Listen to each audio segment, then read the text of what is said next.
And I spent 14 years in banking, and I can't tell you how many times people walked in, they looked at my name, and they said, I know you.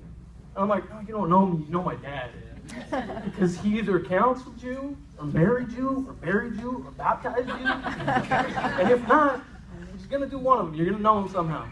And now he's a chaplain, and I got to say, I couldn't be more proud of the man that he is, and to share his name. He told me when I was young, you know, man, all he has is his name, and his integrity, and his character, and I gave you mine. And don't ever do anything to taint that name.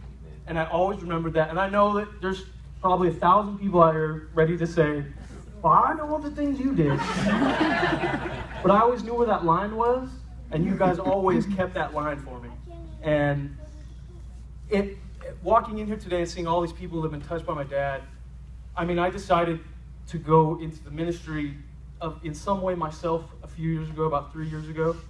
And it's because of this. It's because I was touching people's lives, but I wasn't making the kind of impact that, for me, was going to be a legacy that I want to leave my children.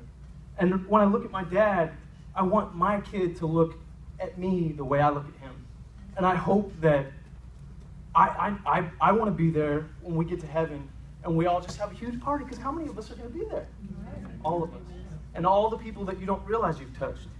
One last thing. When I was in banking, they have a different name for legacy, and it's called sphere of influence.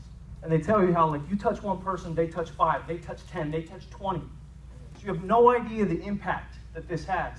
But I do, because no matter where I was in the world, everyone knew my name, and everyone knew my dad, and I couldn't be more proud of that. So I'm glad that he's leaving this legacy here, and I hope we can continue to be a part of your family. And this has been a wonderful night. Thank you very much.